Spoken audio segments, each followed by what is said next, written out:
안녕하세요. 아이언입니다.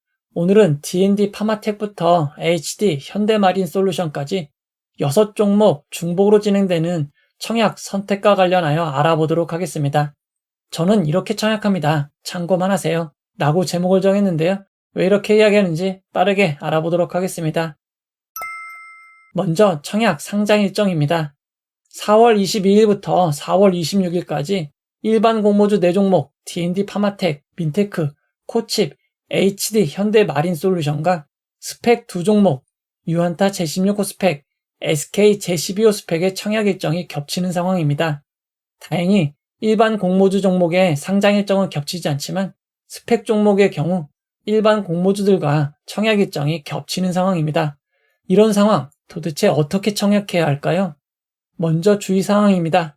모든 것은 상장일 수급에 달려있기에 얼마나 수익을 줄지, 심지어 손실을 줄지는 아무도 모릅니다. 물론 저도 모릅니다. 하지만 결정을 어려워하시는 분들이 많은 상황에서 저도 청약을 해야 했기에 했던 생각과 결과를 공유하고 이를 바탕으로 자신의 생각을 더해 결정에 도움드리고자 공유합니다. 실제 결과에 대해서는 어떠한 책임도 지지 않으니 주의하시기 바랍니다.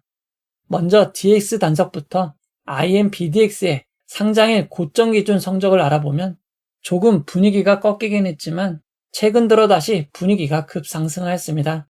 아직까지는 공모주 분위기가 좋기에 균등은 고민할 필요가 없을 것 같습니다. 사실 균등은 추첨인 상황이 많아 받기도 어렵기에 고민하는 것 자체가 무의미합니다. 하지만 문제는 비례 청약입니다. D&D 파마텍에 청약하신 경우 환불일이 목요일이기에 코칩, HD 현대마린솔루션에는 청약을 할 수 있지만 민테크에는 청약을 할 수 없습니다. 그리고 민테크에 청약을 하시려면 D&D 파마텍과 코칩에는 청약할 수 없고 HD 현대마린솔루션만 청약이 가능합니다. 여기에 일반 공모주뿐만 아니라 스펙 종목도 2종목이 포함되어 있어 고민이 더 추가되는 상황입니다. 예전 같으면 스펙 종목은 아예 고려도 하지 않았겠지만 최근 일반 종목이 없던 시기 스펙 종목이 일반 공모주보다 더 높은 성과를 기록하였습니다. 고점 기준 하나 32호 스펙은 251.5%, 신한 12호 스펙도 165%의 상승을 기록하였습니다. 지금 상황에 이렇게 스펙 종목이라고 무시하기는 어렵습니다. 이렇게 선택이 어려운 경우 가장 편한 방법은 모두 나눠서 청약을 하는 방법입니다. 자금이 많으신 분들이라면 고민할 여지가 없지만 자금이 부족한 경우라면 어쩔 수 없이 선택을 해야 합니다. 먼저 스펙 종목부터 확인해 보도록 하겠습니다. 스펙 종목인 유한타 제16호 스펙과 SK증권 제12호 스펙도 청약 일정이 겹치기에 비례 자금은 나눠서 하시거나 한쪽에만 하실 수밖에 없습니다. 스펙 종목의 지난 상장일 결과를 놓고 보면 대체로 규모가 작으면 결과가 더 좋습니다. 최근 상장한 종목 중 결과가 가장 좋은 하나 32호 스펙, 신한 제13호 스펙은 모두 상장일 유통물량이 60억 원으로 상당히 작은 편에 속했습니다. 유한타 제16호 스펙은 공모 규모가 103억 원으로 최근 상장한 스펙 중 가장 큰 규모의 스펙입니다. SK증권 제12호 스펙은 신한 제13호 스펙, 하나 32호 스펙과 비슷하게 작은 규모로 볼 수 있습니다. 규모만 놓고 보면 SK증권 제12호 스펙이 유리해 보입니다. 하지만 추가적인 변수가 있습니다. 스펙 종목이 단독 상장이 아닌 모두 일반 공모주와 동시상장으로 진행이 됩니다. 일반 공모주와 스펙 종목의 동시상장은 올해 모두 3번이 있었습니다. 단순히 규모만 놓고 보면 대신 제17호 스펙이 제일 큰 규모여서 좋은 성적을 기대하기는 어려웠지만 결과는 제일 좋았습니다. 대신 제17호 스펙이 규모가 제일 컸음에도 좋은 결과를 기록한 것은 동시상장으로 진행되었던 우진엔텍이 300% 상한가를 기록하였고 이후 물량이 잠겼기 때문입니다.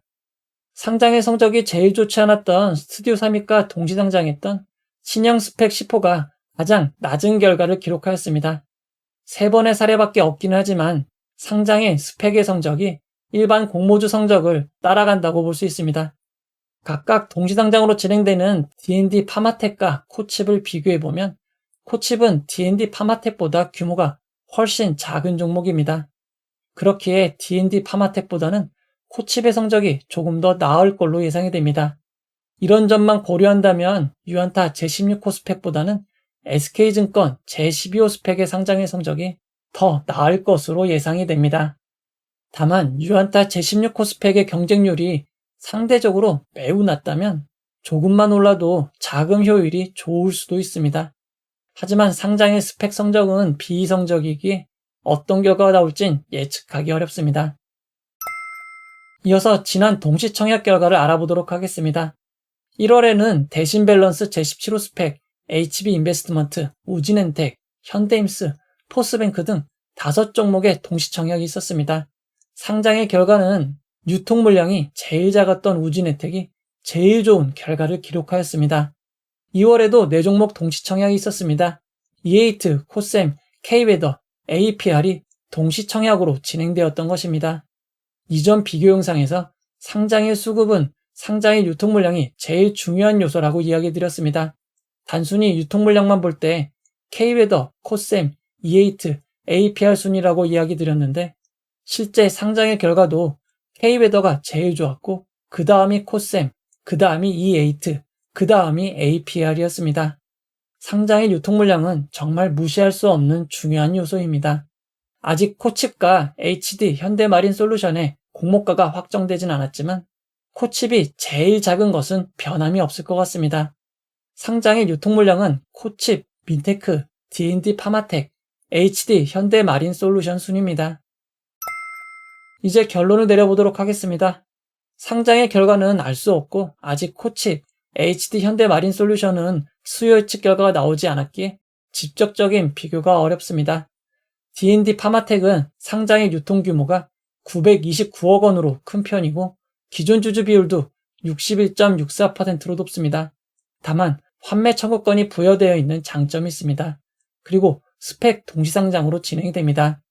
민테크는 상장일 유통 규모가 732억 원으로 큰 편이고 기존 주주 비율이 63.44%로 높습니다. 다만 민테크는 단독 상장으로 진행이 됩니다.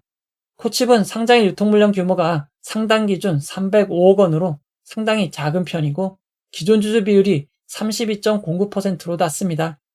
다만 스펙 종목 동시상장으로 진행이 되고 환불일은 주말을 포함해 4일입니다. HD 현대마린솔루션은 상장일 유통 규모가 가장 큰 편이지만 상장일 매각할 수 있는 기존 주주가 없는 장점이 있습니다. 여기에 단독 상장이고 환불일이 4일입니다. 모든 종목이 각각의 장단점이 있습니다. 지금은 쉬어갈 타이밍은 아닌 것 같습니다. 물론 열기가 이번 공모로 끝날 수도 있겠지만 미리 속단할 필요는 없습니다. 균등은 모두 참여하시면 될 것 같습니다. HD 현대마린솔루션은 희망 공모가액 밴드 상단이 83,400원이라 경쟁률이 1000대1만 되어도 한 주당 4,170만 원이 필요합니다. 다만 청약 규모가 큰 편이기에 경쟁률은 다른 종목보다는 낮을 것으로 보입니다. 앞에서 이야기해드렸지만 자금이 있으신 분들은 각각의 장단점이 있으므로 나눠서 비례 참여하시면 될 것 같습니다. 모든 것은 상장일 수급에 달려있기에 얼마나 수익 줄지는 아무도 모릅니다. 야수의 심장을 가지신 분들은 제일 경쟁률이 낮아 보이는 유안타 제16호 스펙의 선전을 기대하며 청약하시면 될 것 같습니다. 그리고 환불금은 코칩과 SK증권 제12호 스펙으로 배분 청약하시기 바랍니다. 그리고 D&D 파마텍의 경쟁률이 민테크보다는 조금 낮을 것으로 기대가 됩니다. 여기에 손실을 10%로 제한할 수 있는 환매 청구권이 있는 점, 그리고 D&D 파마텍에 사용한 청약 증거금을 코칩 청약에 사용할 수 있는 장점이 있습니다. 이런 점을 볼 때 저는 민테크보다 D&D 파마텍을 조금 더 우위에 두고 있습니다. 단 최악의 경우 환매 청구권을 활용할 수도 있기에 절대 대체나 출고를 하지 마시고 본인 계좌로만 받으시기 바랍니다. 그리고 수요일 발표되는 HD 현대마린솔루션의 수요 예측 결과를 보고 코칩과 HD 현대마린솔루션을 최종 결정하도록 하겠습니다. 이 영상은 후원회원 여러분들의 후원과 구독자 여러분들의 슈퍼땡스, 댓글을 통한 따뜻한 격려를 통해 제작되었습니다. 항상 고맙습니다. 이 영상은 투자 권유가 아니며 투자는 오롯이 투자자의 판단으로 이루어져야 합니다. 어떤 선택을 하시던 모두 좋은 결과만 함께 하시길 바랍니다. 봐주셔서 고맙습니다.